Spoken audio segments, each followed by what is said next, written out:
je t'ai tué. Hey, salut tout le monde et bienvenue dans cette petite vidéo qui m'a été demandée sur les réseaux sociaux concernant le MZD Connect, donc de chez Mazda.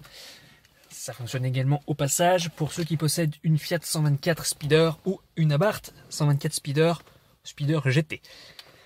Allez, première phase, on va mettre le contact. Alors vous remarquerez qu'il est déjà modé de mon côté. Du coup, vous allez déjà voir des modifications. Ensuite, une fois qu'on a mis le contact, la deuxième phase, ça va être de mettre ma clé USB dans le port. Et là maintenant, on va devoir patienter un petit peu. Voilà, il a détecté la clé, vous voyez. Courrier connecté USB 2.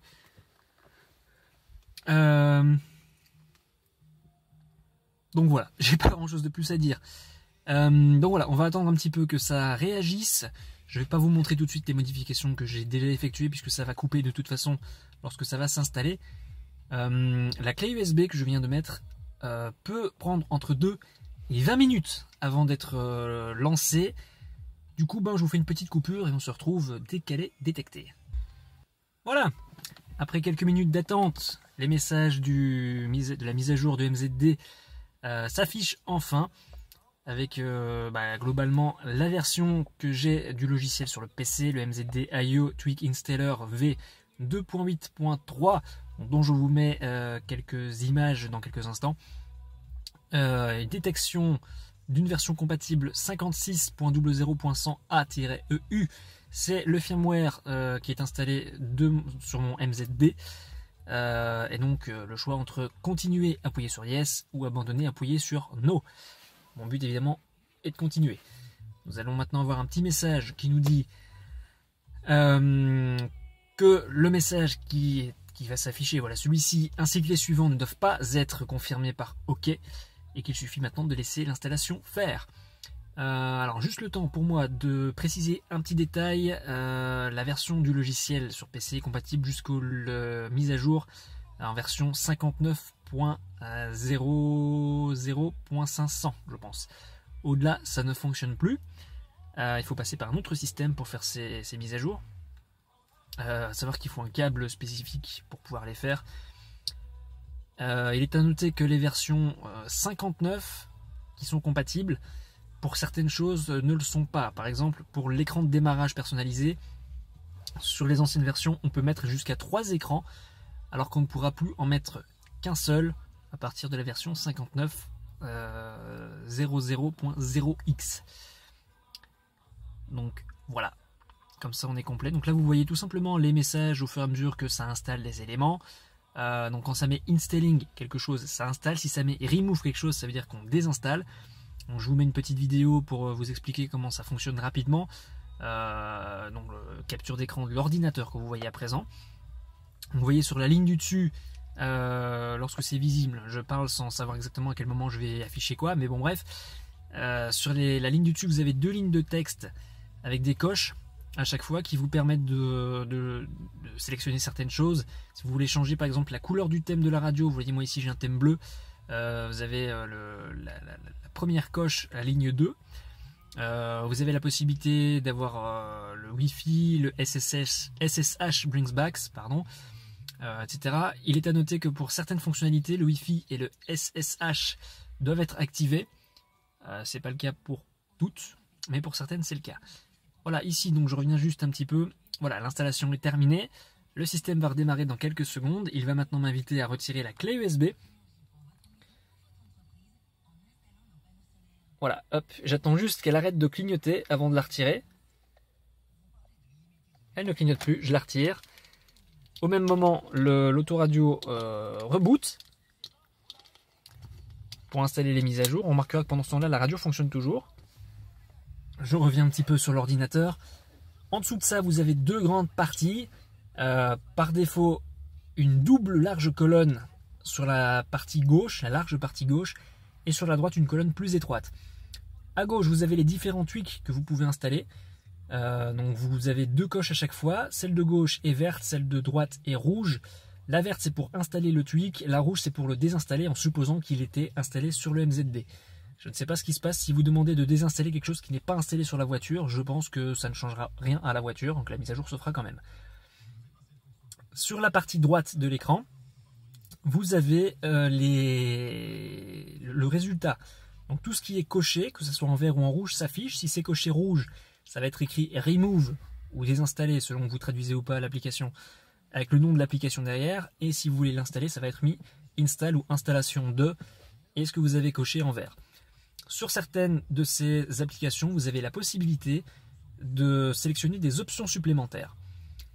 Donc là, je vous invite à faire un petit tour simplement sur l'aide du système ou de faire simplement des essais comme je l'ai fait moi. Ça fait 4 jours que je travaille sur la mise au point de mon MZD pour qu'il soit à mon goût, qu'il soit intuitif selon mes envies. Donc voilà, ensuite vous cliquez en haut de l'écran sur le bouton vert tout en haut. Ça va compiler vos mises à jour et ça va vous permettre tout simplement de les copier ensuite sur une clé USB. Donc voilà, je vous ai montré ça en accéléré, donc on ne voit pas forcément tout très bien, mais vous avez ainsi une idée de l'interface que ça donne. Alors, revenons dans la voiture cette fois-ci. Donc la mise à jour est faite, ça reboot, ça a mis ma clé USB, etc. dedans. Première chose qu'on voit, c'est le thème bleu. Vous avez le choix entre plusieurs couleurs. Concernant l'écran de démarrage, vous avez vu, moi j'ai un écran Mazda Race. Vous pouvez mettre un écran pour ceux qui ont une voiture italienne, une Fiat 124, un logo Fiat 124 Speeder. Ça fonctionne également. Si vous avez une Abarth, vous pouvez mettre le logo Fiat ou le logo Mazda. Le seul logo qui est neutre, c'est le logo Matrix. Donc vous voyez les chiffres qui défilent sur fond noir en vert.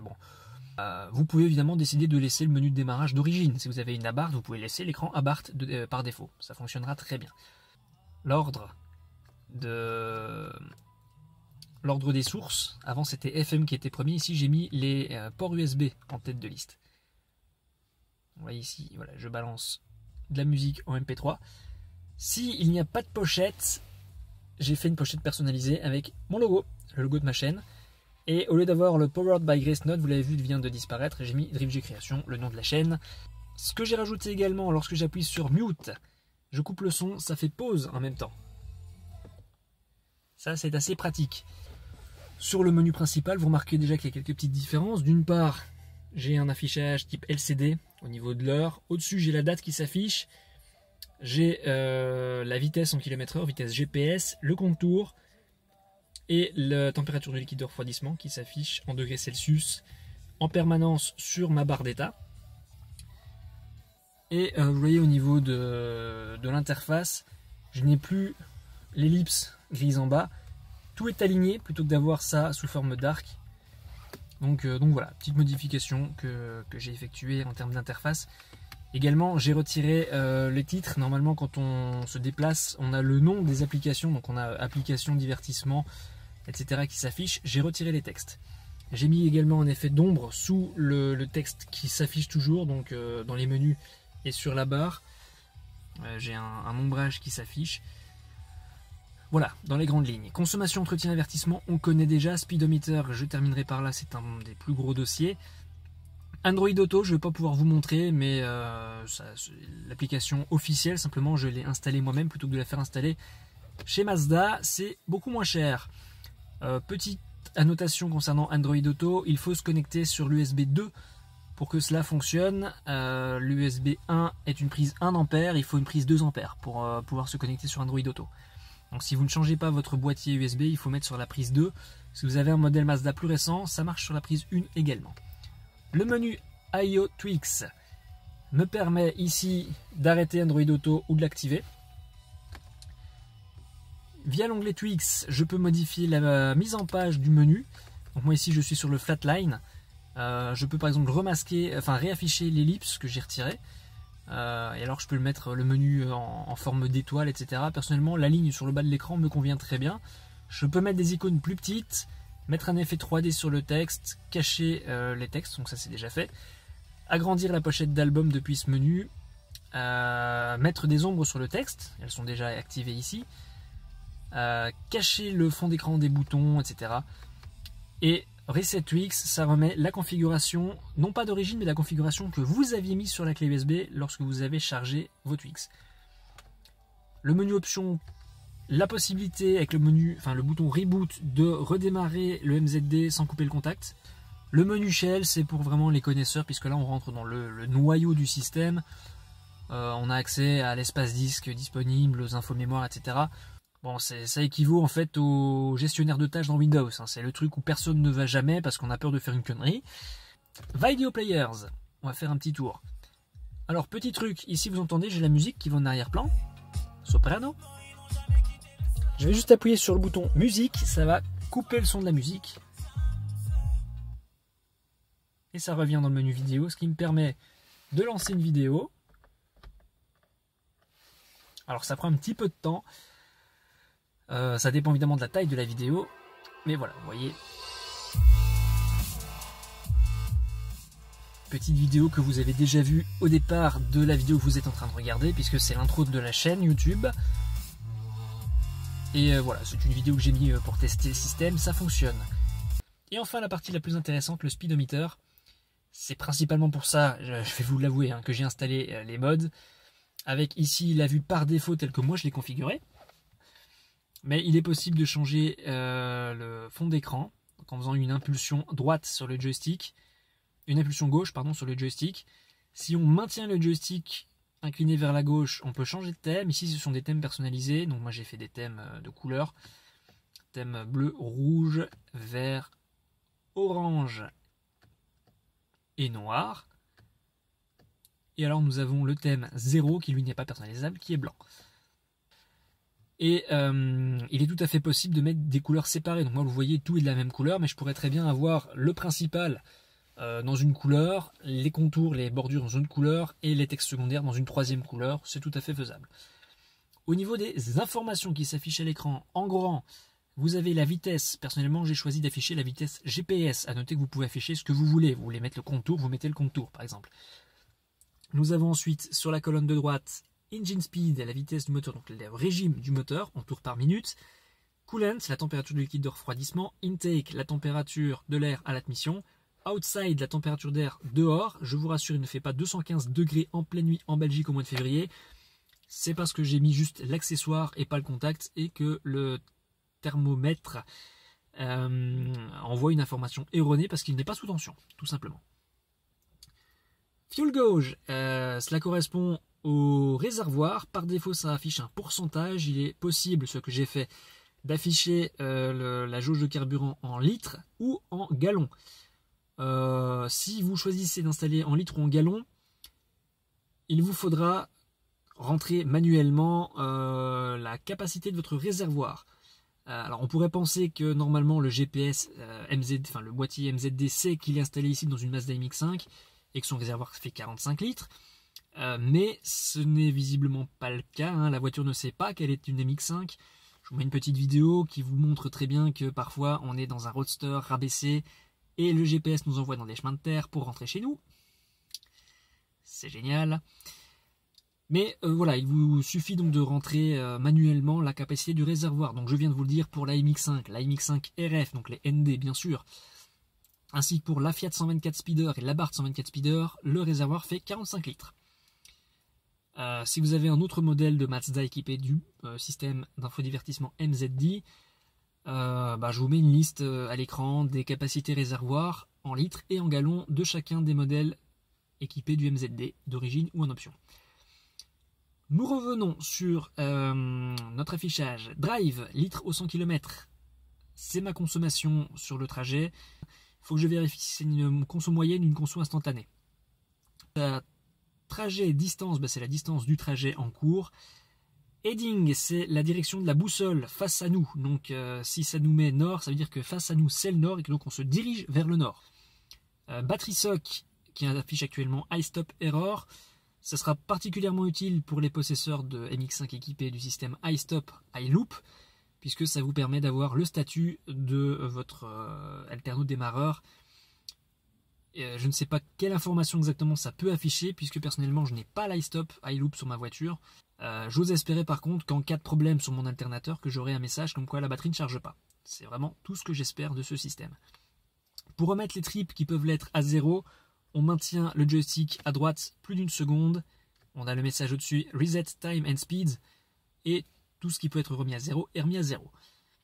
Là, je vous ai montré la première ligne de cet affichage. Si j'appuie sur le joystick, eh bien, j'ai une deuxième ligne qui s'affiche en bas, qui remplace la première. Vmax et Max RPM, enfin Max RPM d'abord, puis Vmax. Donc le régime maximum que j'ai atteint et la Vmax maximum que j'ai atteinte depuis la dernière mise à zéro du trip. Vitesse moyenne, de nouveau, ça se remet à zéro de la même façon. Temps total, depuis la dernière mise à zéro, ici 35 secondes, je viens de remettre le compteur à zéro devant vous.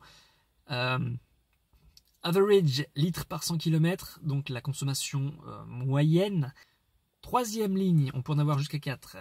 Total litres par 100 moyen, ça c'est ma consommation moyenne et ça se remet à zéro via le bouton du tableau de bord, comme pour remettre les trips du tableau de bord à zéro. D'ailleurs, s'il est de 6, c'est ce que mon tableau de bord affiche si je mets le contact. Temps au ralenti, c'est le temps pendant lequel le moteur a tourné sans que la voiture n'avance. Donc lorsque vous mettez le moteur pour déneiger vos vitres avant de partir de chez vous, ou bien si vous êtes arrêté au feu, c'est ce compteur-là qui va compter. L'altitude, 185 mètres, c'est de l'approximatif. La latitude et la longitude, c'est de l'approximatif aussi. Mais globalement, ça correspond à où suis-je sur les GPS nomades. Vous pouvez retrouver ces informations dans votre GPS, dans les informations où suis-je. Véhicule speed, c'est la vitesse de la voiture. Donc nous avons en gros la vitesse GPS et là la vitesse compteur. Donc il y a une petite différence entre 3 km et 3% selon la vitesse à laquelle vous roulez. Mini maxi, c'est l'altitude. Donc ici, malgré que j'ai pas bougé, il y a 7 mètres d'écart. Donc c'est ce que je vous dis, c'est vraiment de l'approximatif. Engine load, la charge moteur, il a toujours indiqué 0 pour moi. Donc je ne sais pas exactement à quoi est-ce que ça correspond. Probablement des capteurs qui sont sur certaines versions de la MX5, mais pas sur la mienne. Temps d'arrêt, c'est depuis combien de temps je suis à l'arrêt, que le moteur tourne ou pas. Donc ici, ça fait 2 minutes que j'ai remis le trip à 0. Et Gear Position, c'est supposé être le rapport de boîte engagé. Mais ça ne s'affiche pas. Donc apparemment, j'ai pas de capteur. Je suis personnellement en boîte manuelle. Si vous avez une boîte automatique et que vous avez installé les Twix, si vous pouvez me dire ce que ça affiche. Il existe un autre afficheur possible qui est Gear Lever Position, donc le levier, la position du levier de vitesse. Et j'ai essayé et de nouveau, je n'ai pas de retour. Alors que pourtant, sur le tableau de bord de la voiture, ça s'affiche dans le contour en grand quelle vitesse est engagée et il affiche même quelle vitesse nous devrions engager pour consommer moins de carburant.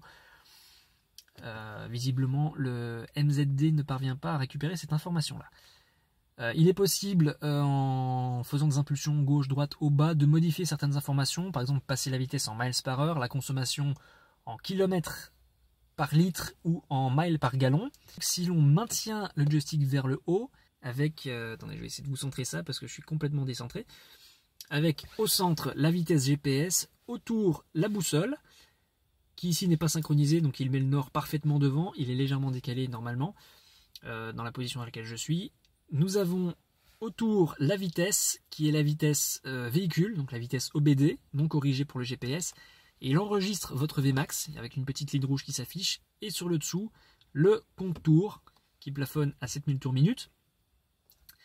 Et de nouveau qui enregistre le régime maximum que vous avez atteint, la Vmax et le régime auquel vous avez atteint votre Vmax, entre parenthèses, température de liquide de refroidissement, température d'admission, etc., qui sont les mêmes globalement que ce que j'ai sur l'autre compteur, sauf que ça s'affiche dans un ordre différent. On peut configurer pour avoir le même ordre ou des ordres différents. Et un afficheur digital de la vitesse, normalement GPS, me semble-t-il, et le contour également en dessous en digital. Ce fond d'écran grillage sur cet écran-ci.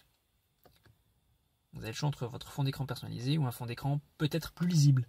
D'autres modifications que j'ai faites, c'est tout simplement le porte-plaque. J'ai viré le motoclick à l'avant. Ça change absolument rien. Ça n'a rien à voir avec les Twix. Mais voilà.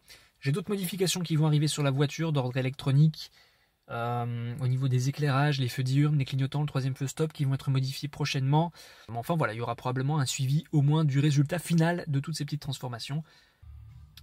Donc voilà, on va se quitter là-dessus. Merci à tous d'avoir regardé cette vidéo. Et puis si vous avez des questions, n'hésitez pas à les poser en commentaire. J'essaierai d'y répondre, de me renseigner si je ne connais pas la réponse.